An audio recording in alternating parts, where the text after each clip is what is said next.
welcome back.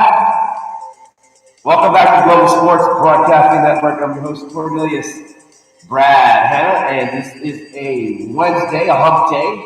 Got to get you a hump on, whatever you're doing, whatever you're thinking about. It's up to you. I don't care. I don't want to know.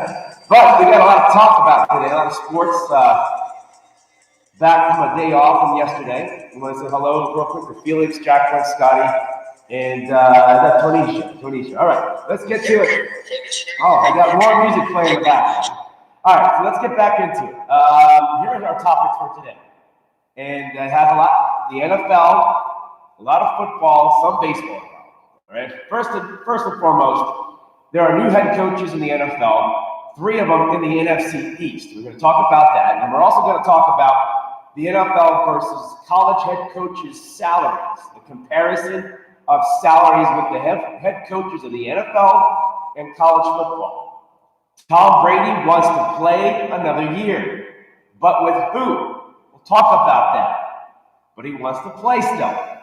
The New York Football Giants, Judgment Day, with a new coach, a new future for the football Giants. Speaking of the Giants, rookie quarterback Daniel Jones and rookie quarterback from the Cardinals, Kyler Murray. Rookie of the year, offensive rookie of the year conversation. We'll break it down in comparison.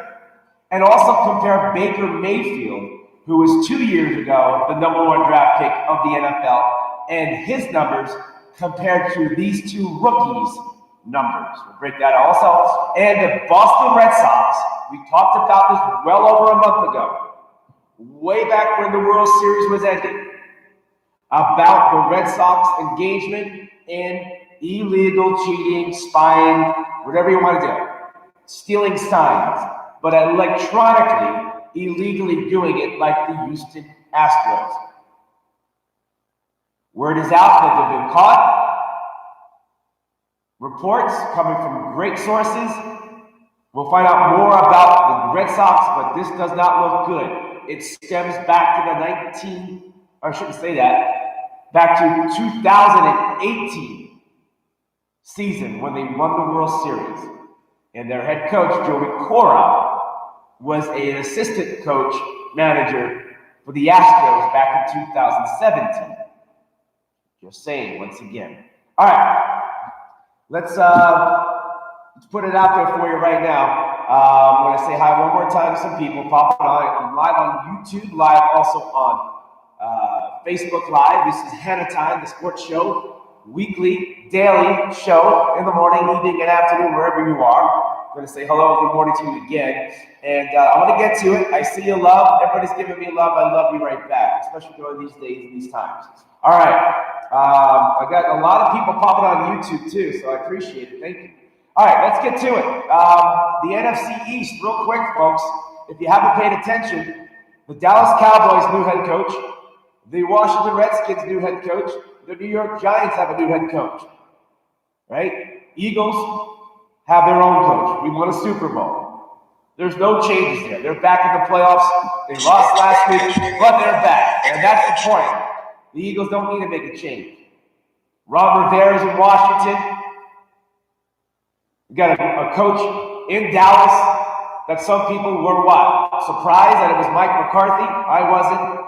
And the New York Giants going with an unknown name to the outside world, but on the inside of the NFL, Joe Judge, the head coach of the New York Giants, has a huge, unique background that was very intriguing for the Giants to go after. All right, let's move along. Head coaches in the NFL compared to college football coaches' salaries. Bill Belichick makes $12.5 million. Pete Carroll of the Seattle Seahawks, $11 million.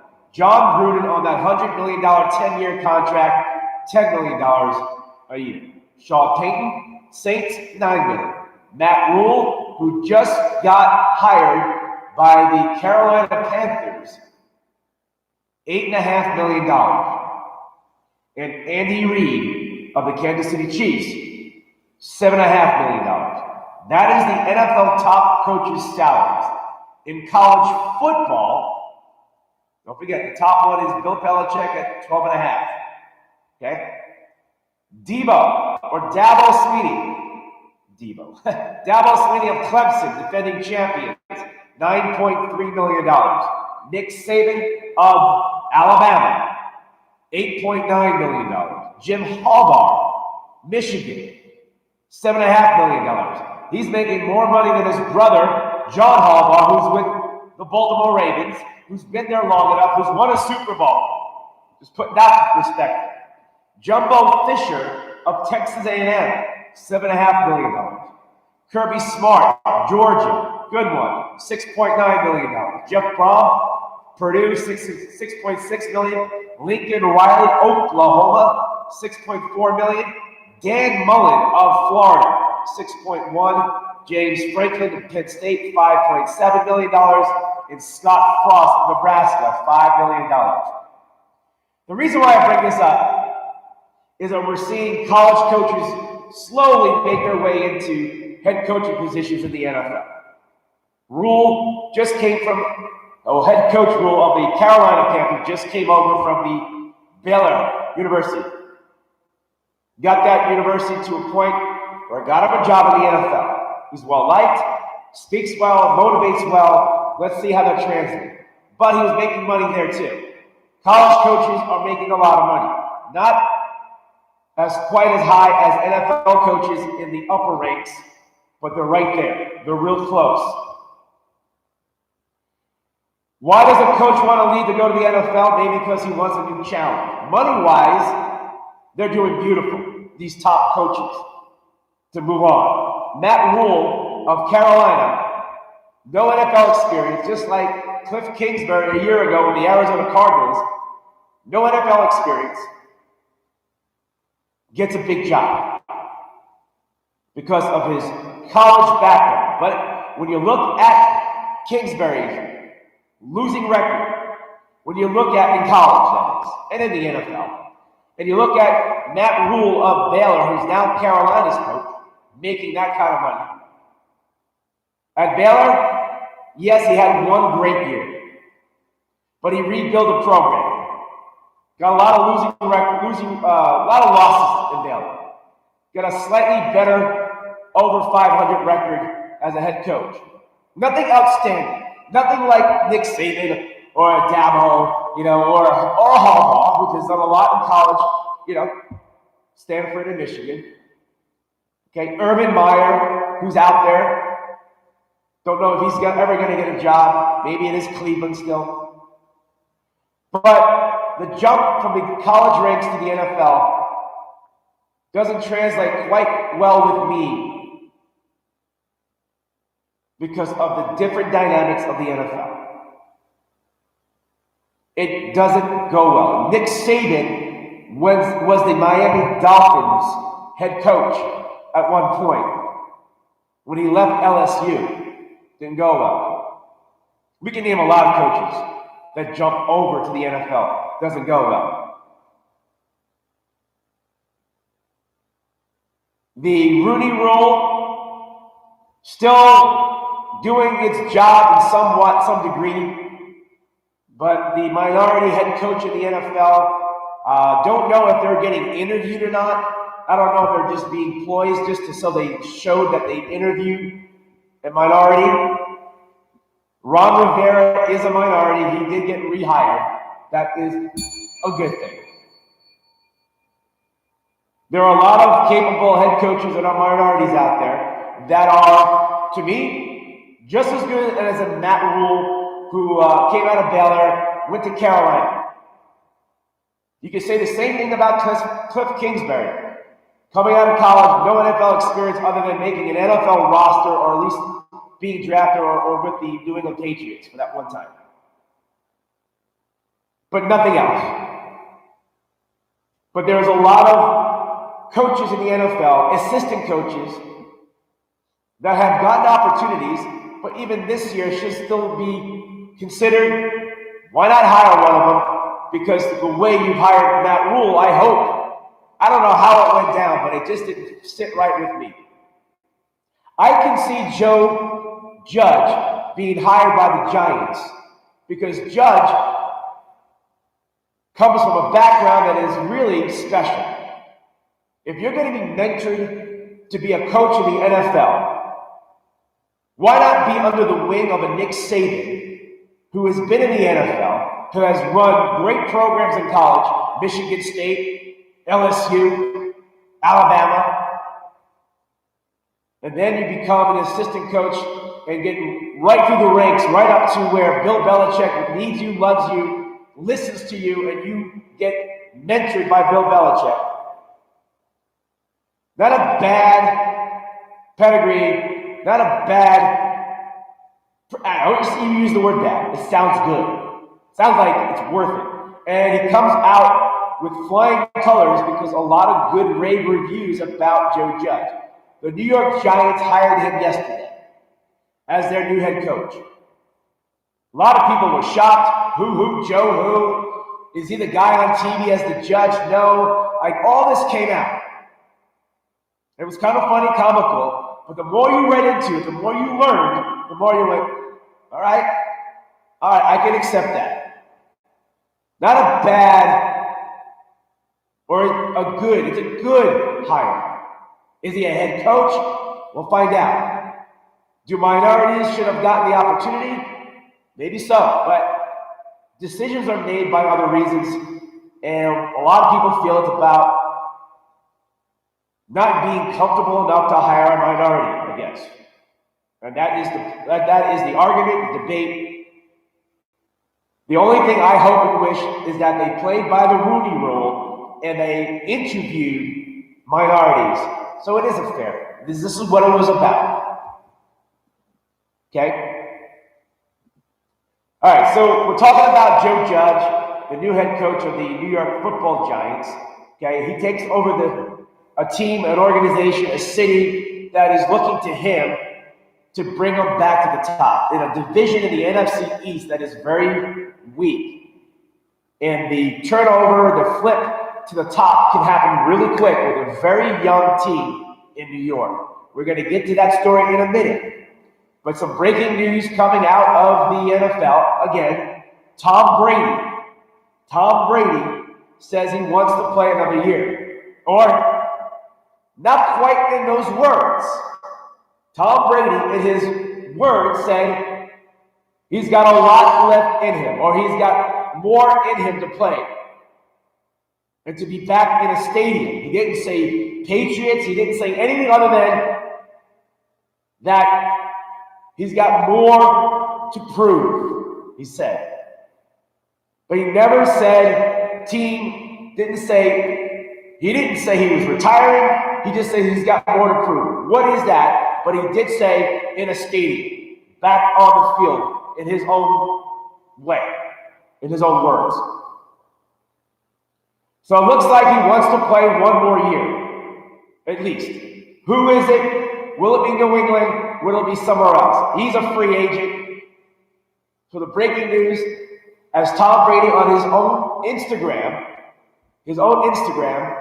has gone out and posted a very long, lengthy, thank you, grateful, and ending it with, I'm not done, basically. He didn't say it that way, but he did say, being back, more to prove, in front of you, the fans. We'll see what that means. Hey, it could be a ownership, it could be a coach, who knows what he really means. But we sense that he wants to play one more year. He's not taking the losing well. I still don't believe Tom is the same quarterback anymore. A change of scenario, a change of scene could affect him because of new system, and you're going to get exposed in different ways.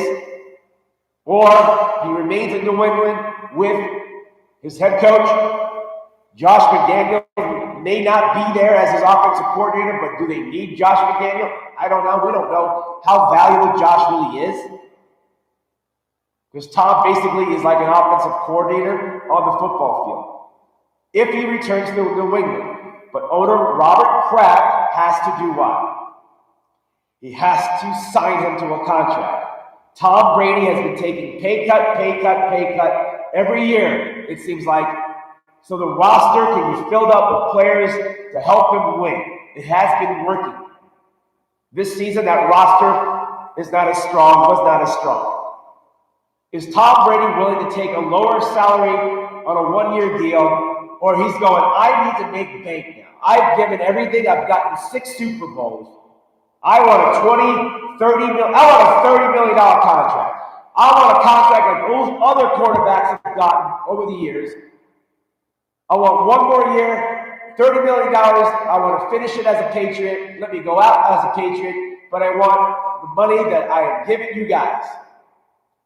And we'll still be good enough to make the playoffs. Are you with me or not? That's my pitch if I'm with Tom Brady on that. And he deserves more than $30 million, but I'm just going by the high rate of what quarterbacks have gotten recently. Okay? If you make any sense of that. I'm going to say hello to some people right now on Facebook. I got people right there on YouTube also. We got Tina, good morning. We have Carmen, good morning. Have a great Wednesday, you too. We have Glory, don't fear, Glory, hang in there. We have Fidel, Diana. We have Laurel in the house, Joe in the house, Manuel, David, sit down, Choo-Choo in the house, Dana in the house, Dana Contreras, hey, Dana. And Choo-Choo, all the way, Hanna Time, baby, yes, indeed. We have Todd, Richard. Who else we got popping in here? I got comments. I see them. Eddie McClure, Allison, Sly in the house. We have Danny Rogers, Gary Myers in the house. Choo-Choo says what? Couldn't handle NFL. Spurrier couldn't either. Steve Spurrier couldn't handle it, right? Got the guy out of Oregon, couldn't handle it. Couldn't handle it in Philadelphia. Felix in the house. Good morning, Felix. Victoria in the house. Ruby in the house. There, Ruby. We have Anna, Ernest in the house, or Ernest Johnson in the house. Choo-Choo says, minority hire makes no damn difference. It's producing, developing. They should let Singletary back and Ken Norton a shot. Now, that's a good one. Ken Norton's been around the league for a very long time. He has won in Dallas as a player, won in San Fran as a player. He's been a coordinator, he's been a coach. Good one. Good job, Choo-Choo. He deserves that. That's a good comment there. Dwayne in the house, Felix, Harvey, or Henry Abela in the house. All right, guys, let's get back to it. Thank you for popping in. All right, and my YouTube fans, thank you so much, too. I'll get you in a minute. Okay, here we go. Moving on. This next topic, I'm going to lead into it. We're going to talk about rookie quarterbacks from this year and Baker Mayfield. Okay. But I want to set it up with what the New York Giants have done. The football Giants have done. Okay? The New York football Giants yesterday hired Joe Judge, an unknown name who was a special teams wide receiver coach for the Patriots for over the years, under the wing of Nick Saban with Alabama. Was a college player at a low school in Mississippi somewhere, right? Came on, was a kindergarten teacher, got a job in college, working for a college team that was, again, I'm not going to mention the name because it wasn't big, okay?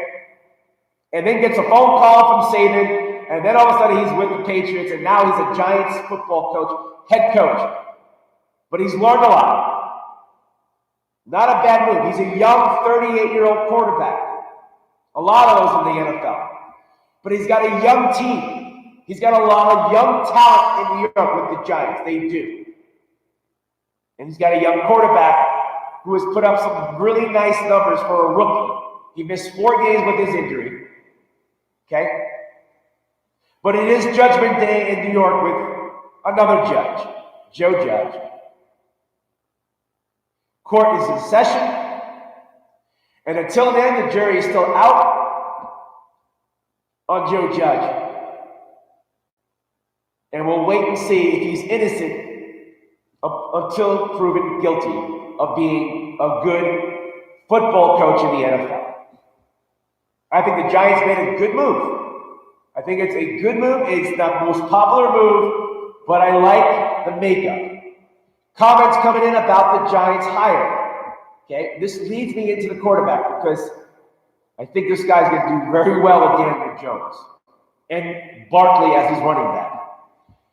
Former Jets general manager Mike Tannenbaum on ESPN says the Giants panicked by not following through with the McDaniels interview, Josh McDaniels. But given McDaniels' recent, he blew off the Colts. He was hired by the Colts supposedly, but before he signed the contract, he walked away. And Mississippi State's design on Joe Judge, you can't blame them for not risking a game of musical head coaches over and over again. They want to find something that's going to be there for 10 years. That's hard to do in the NFL. But you want to go young and strong, and I believe they have found something. Judge is 38. That's very good. He has 3 Super Bowl rings with the New England Patriots. Very good. A disciple of Nick Saban. The Nick Saban way, the Bill Belichick way, discipline, right? Organized, to the point, strong. This is what's going to be in that Giant locker room, practice fields, summer camp. Very good. He's got a lot of tools to play with. He's got a great running back in Barkley that was not utilized correctly, and he was banged up a little bit. But he's a dynamic running back. You got a young quarterback that can play very well in the NFL as he grows into a mature quarterback. He's a rookie, Daniel Jones.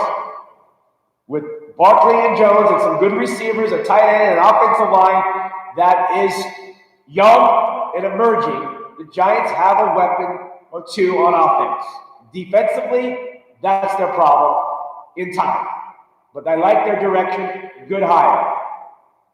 The Giants' future may have benefited from Tua Tagovailoa's decision from Alabama to go pro, a quarterback, the 3rd quarterback now in the draft that's going to go high, okay, may benefit the Giants because of draft selection. The Giants draft 4 in the draft. Behind them are the Dolphins, Chargers, and Panthers. Every one of them needs a quarterback. They may want to trade up, give up some draft picks, and the Giants will just slip to 5, 6, or 7, something like that, right? And still get a nice pick in the top 10. They're in a good spot. Tua is now going to be in the NFL draft, along with Joe Burrow of LSU, the Heisman Trophy winner, and Oregon's Justin Herbert, who also go very high, the top 5, top 4, depending on where the Giants slip to or move and trade out of. Not a bad spot for the Giants. So they can add more draft picks, high potential of that. Okay? They don't need a quarterback. They don't need a Tua. They don't need a Herbert. They just need another player, probably on defense.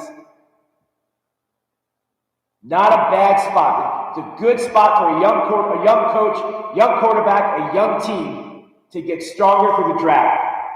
Pay attention to the Giants. They can flip this out in 1 year. They got a great defensive coordinator. I like them. Just need more of an offense and more player personnel on defense, and the Giants will be okay. Now, let's talk about the quarterback. Let's talk about the rookie quarterbacks. Baker Mayfield was a rookie last year, but his comparison from a year ago, from this past season, okay, he was a rookie 2 years ago. His numbers in 16 games, okay? This season, Baker Mayfield, 3,827 passing yards, 22 touchdowns, 21 interceptions, and 59% completion rating. Daniel Jones, they were criticizing the Giants for picking him in the top 10 last year's draft as if he was a bad choice to be a quarterback. But his numbers in his rookie year are better than Baker Mayfield. Let's put that out there first. And he rivals everything that Kyler Murray has done in 16 games as the starting quarterback for the Arizona Cardinals. Daniel Jones played 13 games. He missed 3 games with an injury. In his 12 starts, 3,027 yards, 24 touchdowns, only 12 interceptions, a 62% completion rating. That is better than Baker Mayfield. Baker Mayfield said this prior to last season about the Giants selecting Daniel Jones. Quote, "I cannot believe the Giants took Daniel Jones. It blows my mind." This is Baker Mayfield back in the summer, or back last spring. I think it was like early summer, late spring, when he made this comment. Laughing, confused why the Giants took Daniel Jones. When Daniel Jones had a better season than Baker Mayfield.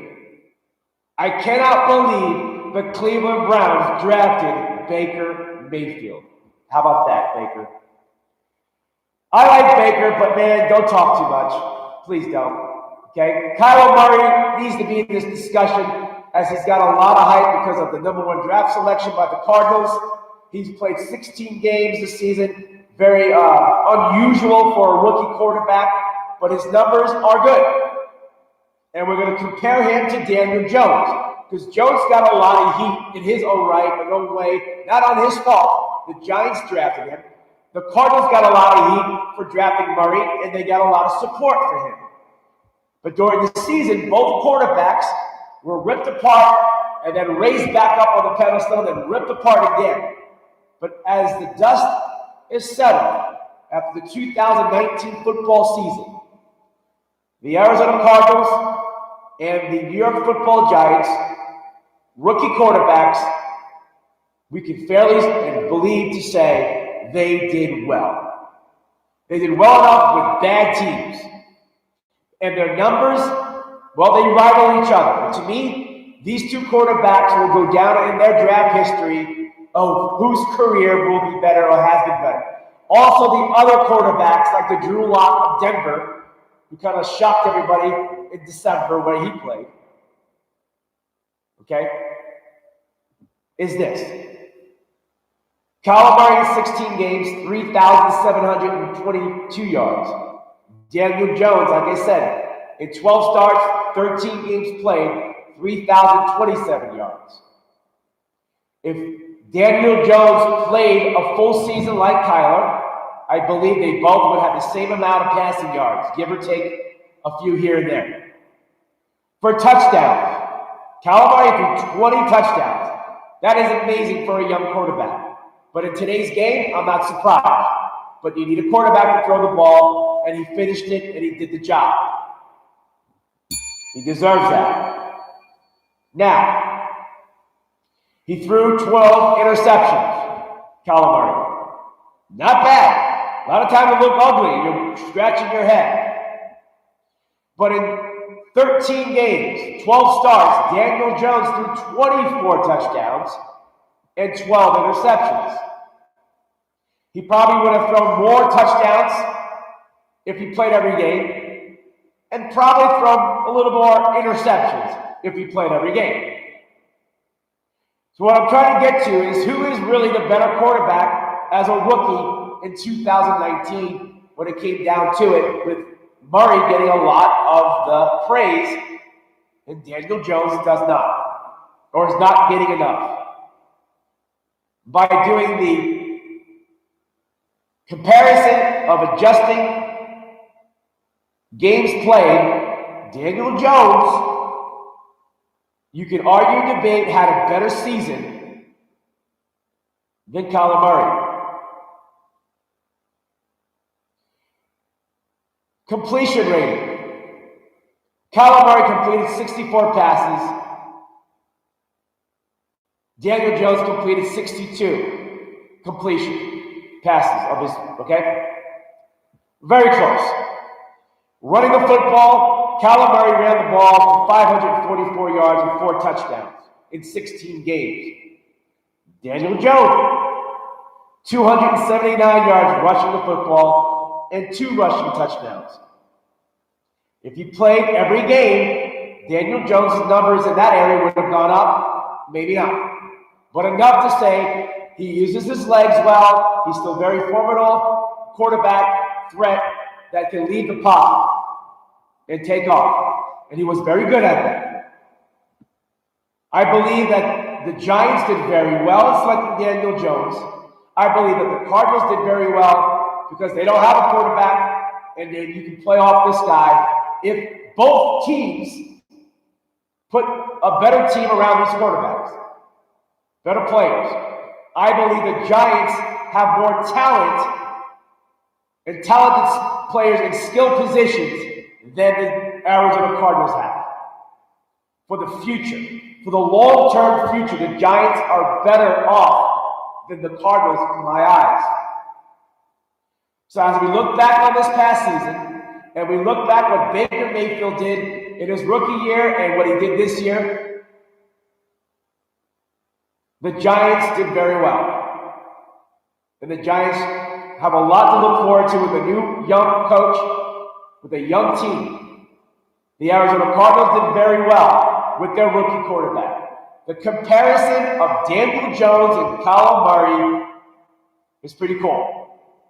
I think they both are basically the same, even different quarterback in a lot of ways in their own style of play, height, weight, whatever it is too. But at the same time, their numbers, if you prorate it 16 games, they're going to be the same. Give or take here and there on every category. So we got to give those young quarterbacks, the organizations of the Giants and Cardinals, that you did okay. You still got a lot to look forward to. It wasn't a blowout. It wasn't a disaster. Now, you don't want this to end up like what Baker Mayfield did in his second year as the quarterback of the Cleveland Browns after his rookie season. That looked good. It was a lot of fun. He was a rookie, fun. Browns went 7-9. It was great. And then they had a disaster in his second year. That's what you don't want in Arizona, or you don't want in New York. Lamar Jackson had a great second year. Lamar Jackson's back to the playoffs for the second year in a row as the Baltimore Ravens quarterback. So you want that. You want to upgrade. You want to tick up with your quarterback, right? So I had to bring that up. I had to bring it up because the numbers were great, but I don't think Daniel Jones is getting a lot of credit or deserving a lot of notification of what he has done in New York, which is a lot on the play, weather-wise, things like that. A disastrous season with a coach who got fired. It's time to get a coach for him that knows him, but also knows how to run the football in New York with, I believe, the great running back of the league, Saquon Barkley. The great has yet to come in New York. It should have started happening this year, but it went backwards. They went backwards. All right. There you have that part. I hope you like that little comparison. I know some of you may not understand it quietly, but and have your differences. Warren Kennop, Stephen Harris in the house, Angel in the house. We have Stephen in the house on YouTube, and there's is that Elvin or Elvis also on YouTube. Thanks for popping in. Choo Choo, hello Choo Choo again. You got for real. Did I hear that? I didn't hear that. Yes, you did. Yodas in the house. Hey Yodas, how you doing? It won't. Murray is not Mayfield. He's way better than Mayfield. All right, I gotcha. Who was it? Eddie in the house. All right, Eddie, thank you for popping in. I appreciate it. All right. Let's go on to something else that a lot of people don't talk enough about. But when you spend a lot of money in the NFL, okay, you spend a lot of money in the NFL on free agents and contracts, and then injuries happen. A lot of guys get hurt. And what happens with that is your season can get dismantled quickly. And you get all this money somewhere else that's not on the playing football field. Spot Track or SpotTrack.com, you want to look them up. You know, they do a lot of good numbers and, Generation X kind of numbers, okay? And what they put out was this: the most 2019 cap dollars spent that were on injured reserved for these following teams in the NFL. You want to know where things went wrong? For a lot of these teams, like Washington, they're number one, $49 million on injured reserve. A lot of it was their quarterback, Alex Smith. The New York Jets, that I thought had a lot of good things for them in 2019, but they got hit hard everywhere with injuries, $35 million on injury reserve. The Pittsburgh Steelers, with all their injuries, $32 million, and they had a winning season, or they didn't have a losing season. They nearly made the playoffs. But $32 million, Big Ben, Stephon Tuitt, I think, is the other guy that had a nice contract. I'm just thinking down the line of what it is in Pittsburgh that went wrong on injury reserve. The Carolina Panthers, Cam Newton and other players, they're fourth with $27 million on injury reserve. Number 5 on the list, the Miami Dolphins. With everything they've been through and having a bounce-back second half of the year, they still missed a lot of their players, a lot of talent on injury reserve for $25 million. All those teams did not make the playoffs. Only one of them did not have a losing season, Pittsburgh Steelers. At the bottom half of this list, top 3 teams with the least amount of money that is on injury reserve, with players on injured reserve who got hurt, could not play, they were done for the year. At number 30 out of 32 teams, the Buffalo Bills, only $4.8 million on injury reserve with players. The Rams, who did not make the playoffs, at $3.3 million on injured reserve. And at number 32, the Minnesota Vikings had the least injuries this past season. Injury reserve-wise, only $1.7 million in player contracts on injury reserve, on IR. Bills and Vikings made the playoffs. Rams were right there. We're in a tough division, a tough conference. But still, that hurts the Rams a lot. You didn't have any injuries, and you still couldn't make the playoffs. All right, so there you have that part. I hope you understand that. I hope you get a better perspective about the devastation of injuries in the NFL and how it plays out. All right, we have, is that Barbie in the house? Hey, Barbie, how you doing? I get Kyler Murray are high, but he isn't Superman. Yes, Kyler Murray's not Superman. Far from it. And I don't know if he'll ever become Superman. Okay? He may just be Superboy. Okay? He may be Super Dog. You know, he may have something super in him to be in the NFL and play at this level. To be an elite quarterback, we'll all have to wait and see. All the great quarterbacks did not start with a big splash and maintaining. I would say Dan Marino and Mahomes are the only ones that come to mind right away that just took the league by storm in their first. Well, Mahomes was never a rookie when he got his job as a starting quarterback. Marino, the moment Marino stepped on the football field for the Miami Dolphins, it was magic, and it never stopped. That's why he's the greatest of all time, also, because he broke all these records that they're trying to break now, and they're kind of breaking right now. But he was doing it back in the 80s, Dan Marino, right? He was doing it back then. But if you go back in time, all these great quarterbacks that you have heard about and talked about, from John Elway, Peyton Manning, Troy Aikman, even Roger Staubach, Dan Fouts, okay? These quarterbacks, just to name a few, Eli Manning won 2 Super Bowls, and they're debating if he's a quarterback Super Bowl Hall of Famer. I think he's a Hall of Famer, right? But I'm just saying. And it goes to the other side. You don't have to be a Hall of Fame quarterback to win a Super Bowl because almost half the wins in the Super Bowl were by non-Hall of Fame quarterbacks. So you know, you don't have to be a Hall of Fame quarterback. You don't have to be Superman.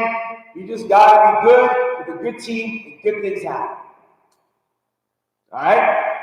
Got it. Even Tom Brady came on the field and struggled early on. But like Marino and like Mahomes, when they got their chance, they never relinquished it and they kept going.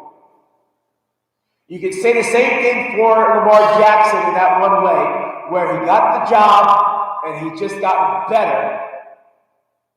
Now he's got to take it to the next level and win it all and keep winning it to be that kind of guy. We have a lot of one Super Bowl champion quarterbacks all over the league.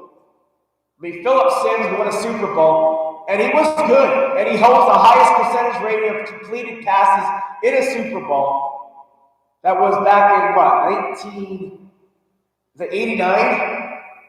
When they won it, 86 football season. Yeah, so way back. But he wasn't the great quarterback. They were trying to get him out of New York. Okay? Jeff Hostetler for the Giants won a Super Bowl as a backup quarterback for the football Giants. So when you talk about Kyler and Daniel Jones and these young quarterbacks, you got to give it time to become Superman. You got to see that they have the ability to get better, and it has to be the right system. Joe Montana was lousy in his first year or two. They struggled in San Francisco with Bill Walsh. Bill Walsh was nearly fired. Joe Montana out of Notre Dame, national champion, Joe Cool, comeback Joe, everything about Joe Montana was there. And it finally clicked in San Fran with the system. Joe Montana's smarts and quarterback greatness was there. It was a matter of finding it and getting it to the next level. And some quarterbacks just don't get there because of system, coaching, situation.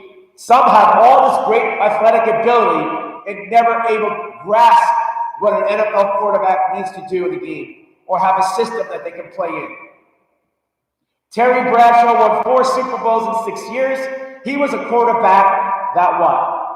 They called him dumb. He couldn't spell cat if you gave him the C and the A. All this stuff.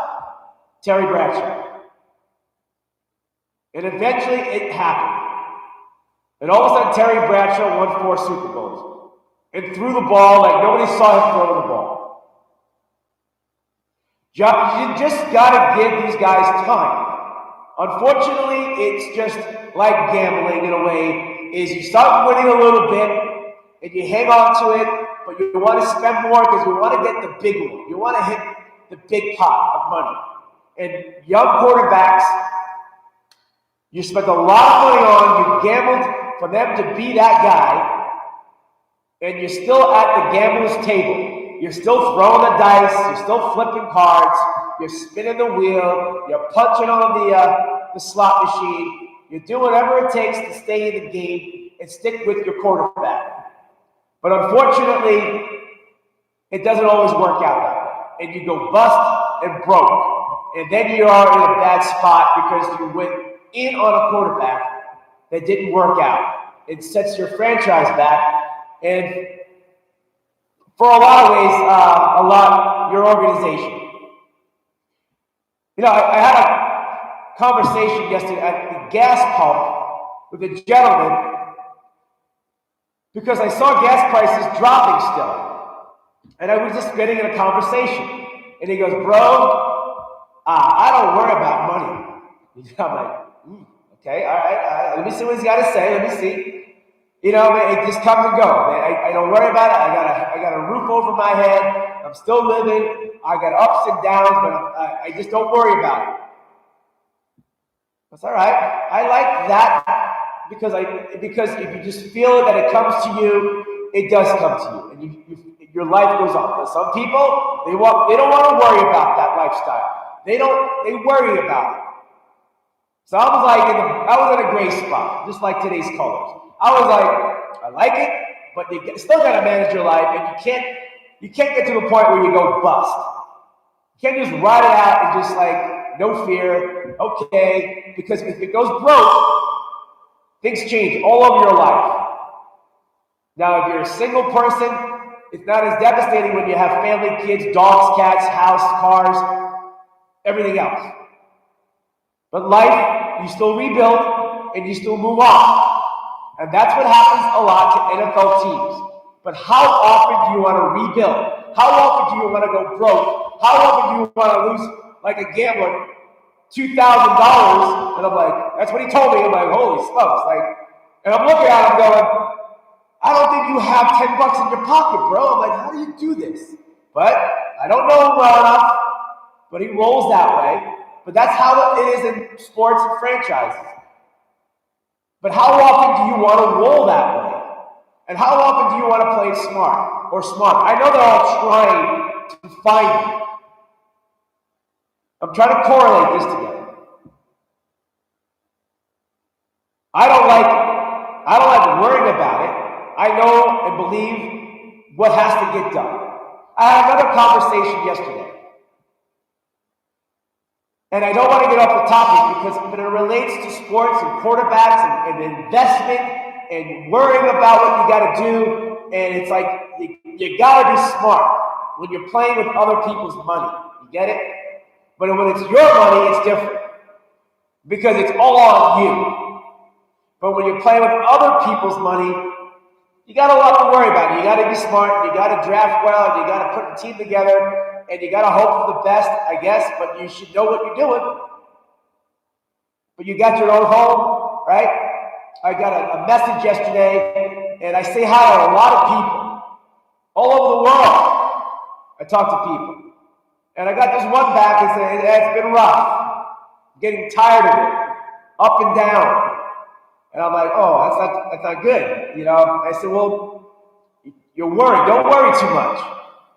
You know what you got to get done. You know what's in front of you, right?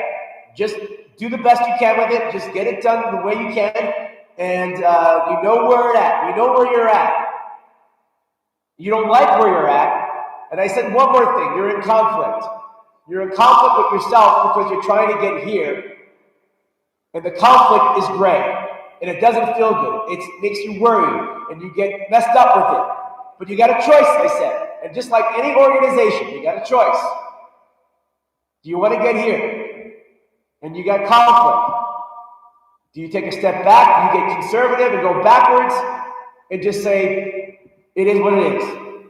Or do you fight through it to find answers, to get to the top? Do you quit on yourself? Do you quit on your team? Do you quit on your organization? Do you quit on your players? When do you know the time to move on? With your quarterbacks, with players on your roster, you invested in this. Conflict is not bad. It actually is a good thing in a lot of ways because you're trying to strive for better things in life, right? And that was my words to this one person. About don't worry about conflict. Don't worry about how it feels. Just know that you got to get to the next step, the next level. And that's why it feels conflicting. It's conflicting. Conflict is a good thing because you're trying to get to the top. Because if you didn't try, you wouldn't feel conflict. If you didn't care, you wouldn't have conflict. Because you'd be here and be like, I'm fine. That's okay if you want to be here and you have it. But if you're trying to get somewhere or trying to get through something or trying to succeed on something, conflict is always there, and it's the battle of life. It's the battle to succeed. And there's going to be more conflict coming from another area. It's either you quit or take a back seat or you try to get through it. And teams and organizations do it every day. It's a battle every day. And then you invest a lot of money, millions of dollars, into players and coaches to get through the conflict to become a champion of your league. So, choose your path. I know teams around the NFL are choosing their path in the best they can. A lot of guys, a lot of teams don't have the right guys in place, but they're trying to stay with it and deal with the conflict. But at some point, you got to make a change.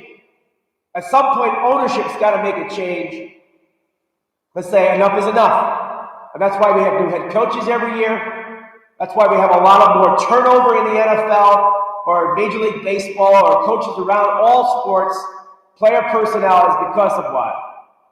They're in conflict, they want to get better, they want to get to the top. We deal with it everyday life, and you got a choice. Do not be afraid. Fear is evil. I've said this before, and I'll say it always. It stops you and prevents you from growing. It prevents you to deal with conflict. It crushes you. It makes you do bad things or poor decisions, or you don't do anything other than let it be and get destroyed, get hurt. Sports, in a lot of ways, is conflicting. There's fear, there's ego, there's a lot of things that aren't quite good. But it's all because they want to get to the top. Your quarterbacks, your rookie quarterbacks, trying to spin this right back in. You have to deal with the conflict, get through the conflict, allowing these players to grow into great quarterbacks. You invested your money and time. Even your head coaches, you got to give them time. And you got to give others opportunities to be a head coach. If you look at a guy like Minshew, who's been through so much conflict in his life as a quarterback in college and high school, and getting through everything he can to be a starting quarterback in the NFL. Hey, now he's traveling the country in his RV from Jacksonville, Florida. He's going to run on the I-10 and go right through every state, every city on Interstate 10, straight into Los Angeles. That guy has dealt with conflict himself as a quarterback that nobody knew about until he stepped into the scene and had a pretty fun year, entertaining year, and had a good one for a guy where he came from. He succeeded through conflict. Don't give up. Never give up. Okay? Keep fighting through it. It's hard. It's difficult. Winning is difficult. Appreciate your wins. It may not be the top of the top. You may not get the quarterback that wins the Super Bowl, but you know what? He's a quarterback that can win a Super Bowl if what? You have better talent. Better talent around on your team. So Kyler Murray can win a Super Bowl. From this point on, I believe he's capable. But we don't know what's going to happen in year 2, 3, and 4. How his body holds up and everything else. Daniel Jones, another great rookie year quarterback in my eyes. Same thing. Got to wait and see. And then you'll start to go, okay, they're not going backwards. They're still going up. And they're still having this up climb to their career. And once you see that, you know that you did okay. You know you have a quarterback. Then your argument and your conflict is going to be, but he can't win a Super Bowl. He can't get us there. Not fair in a lot of ways. It's not fair in a lot of ways. It's not easy to win a Super Bowl. There's Dan Marino, who you would never say he could never get you to a Super Bowl because you knew Dan was great. Dan the man was great. And he crushed records. That's why you don't say that about Dan Marino. But a lot of quarterbacks will always get looked at as never winning a Super Bowl and you weren't good enough to win it or you can't get us there.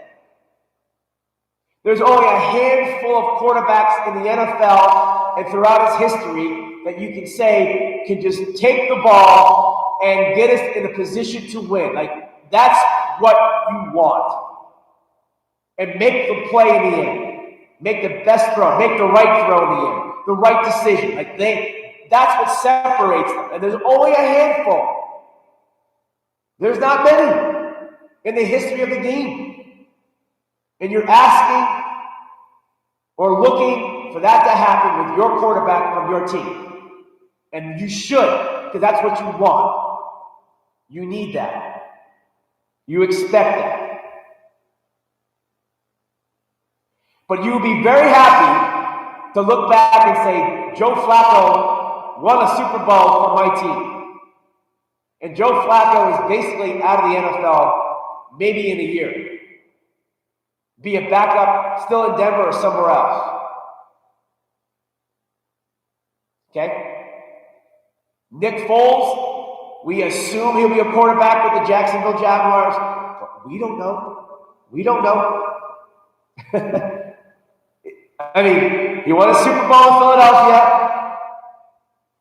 and he brought Philly a championship. Is he going to the Hall of Fame? No, he's not going to the Hall of Fame. We can name a lot. So put that in all perspective. I hope I gave you some light and some insight and some good storytelling about what to expect. I got comments coming in. Who we got here? Todd going off. Wentz versus Kyler. I would take Wentz. I would take Wentz also. I think Carson Wentz definitely is a better quarterback. I agree with that. I do. Let's see, who else? We got Denise in the house. We got John Gill in the house. We got Michelle in the house. Alfred, hey, Michelle. Felix, Kyler would be a hell of a lot better if he had a better team around him. I agree with that too. I don't think Lamar Jackson is as good as his offensive line that blocks and is a very good offensive line. I don't believe Lamar Jackson is able to do what he can running the ball and having those wide open wide receivers if his offensive line wasn't good. And he did have some decent receivers, obviously. And he has a great running back in Mark Ingram. They have a good system that fits Lamar Jackson and a lot of talent. Kyler Murray, got no talent. And I worry about the Arizona Cardinals. I will say it again and again and again and again and again. Did I just say it? Here we go. The Arizona Cardinals in 2 to 3 years is a bigger concern long-term if they do not find talent that is long-term great to surround your quarterback to go forward. As of right now, you have young players that are not convincing that they're going to be long-lasting players on your roster. We got Buddha. Well, Buddha can be done in 2 years with his body and the way he throws it around. It's hard to survive when you abuse your body. Just put that in perspective. Young guy, but give it a year or two, we'll see what happens where his body's at. Peterson can be gone after his contract. Chandler Jones, in a couple of years, done with his contract. Larry Fitz can be done, right?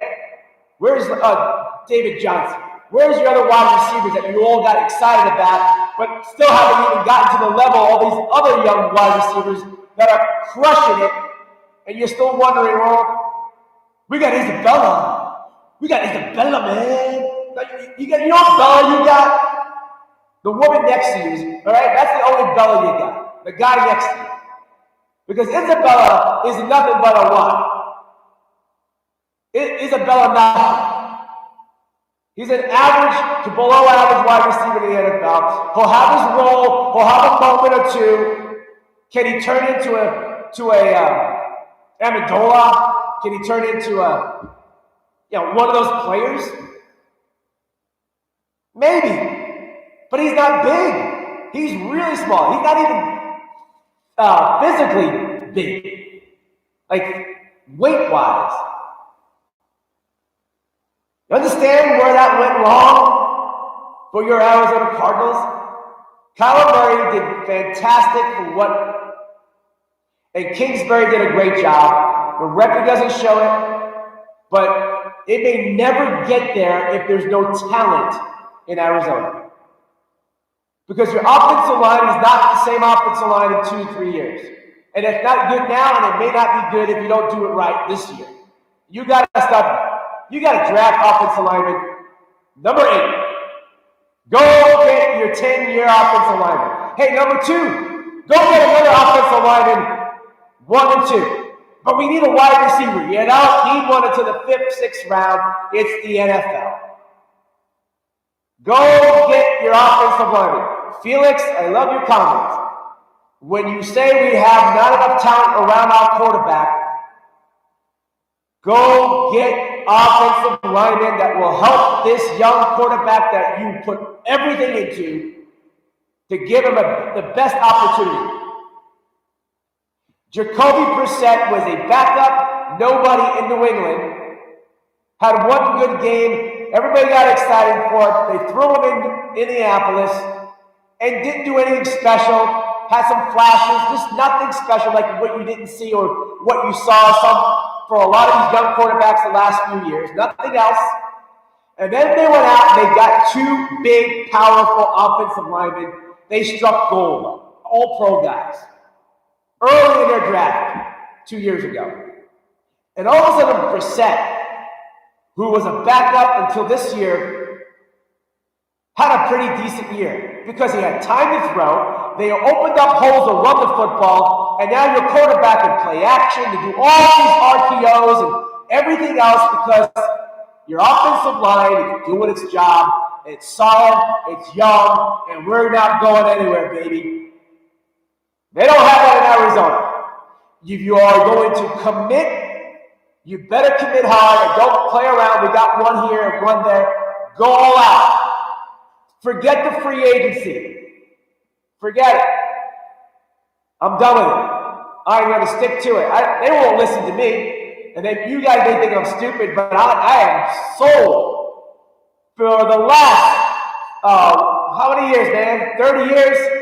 30 years plus of Arizona Cardinal football, of having maybe a few years of offensive linemen that were good.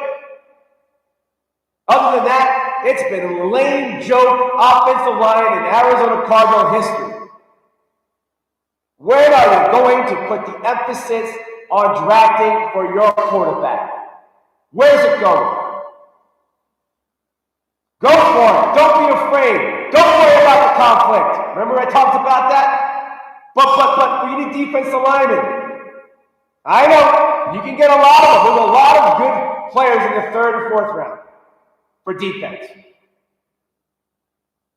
But where is your emphasis? Your quarterback, your future is there. So you spread out all your talent again, and you're still going to be what? Right? But we don't know they're going to work out. My goodness. If you get one out of those 2 draft picks as an offensive lineman, one of those 2 offensive linemen becomes great, you did it. And the other guy could be a backup or whatever.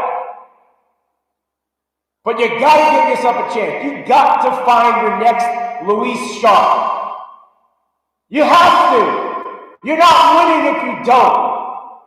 You got to go find your next great offensive lineman. You got to go find him and go get it. All right, guys. More comments coming in. Is that Jessica? Good morning, Jessica. Robert Golfo. Alex Stapley in the house. Hey, Alex. You win the game in the trenches, kind of cliche, but totally true. Right on, Alex. Alex, I'm not afraid. I'm going to put it out there. Offensive lineman, the first 2 rounds. That's it. I don't want to see anything else. And if you blow it on that, then I don't know what to say. But you tried. And the fans will say you tried. We tried to get offensive linemen in here that are young beasts. We got some beast offensive linemen. Let's roll, baby. Right? Let's go. I'll be okay. I'll be okay if you get an offensive lineman that you strike gold with and a tight end that you strike gold with. I will be ecstatic for that for the Arizona Cardinals because then you hit 2 big positions that mean so much in that offense and in the league in the NFL. I'll be okay if you go big-time tight end in the 2nd round. But I want offensive linemen, and I don't want to hear anything else.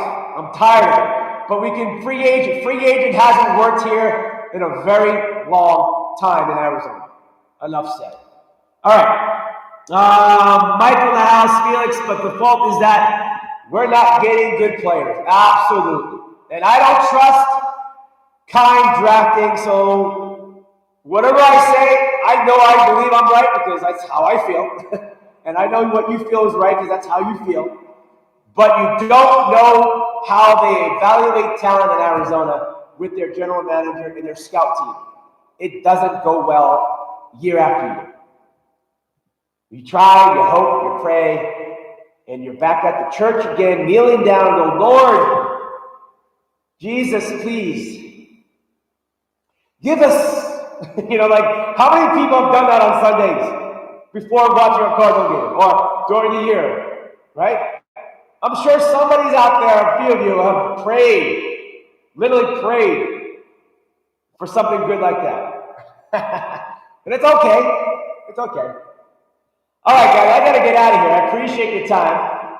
Great show. I was going to get into the Boston Red Sox a little bit. I'm going to save that for tomorrow.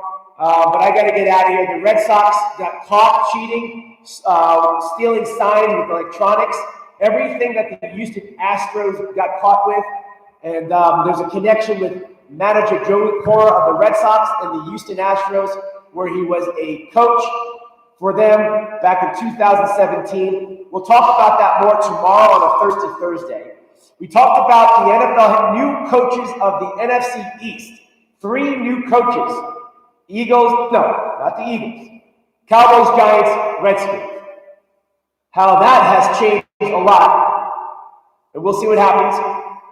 Coaches in the NFL, coaches in college football, their salaries, and the comparison of going from the college ranks to the NFL. Tom Brady wants to play football. He hasn't said he's going to, well, he never said he's going to retire, and he never said he's not retiring. He just says that he's got more in him, more to prove in front of you, the fans. Let's see what that means. Sounds like he wants to play. Okay, the New York Giants got new coach Joe Judge. A lot of criticism. Well, they had a lot of criticism last year with rookie quarterback Daniel Jones. Look what happened. Not a bad quarterback. We compared Daniel Jones' rookie year with Kyler Murray's rookie year. If you want to check that out, go check it out at the end in this show. And we also threw in Baker Mayfield, who once said and joked how the Giants, why would the Giants draft Daniel Jones? That's what he said, right? Baker Mayfield said, I cannot believe the Giants took Daniel Jones. It blows my mind.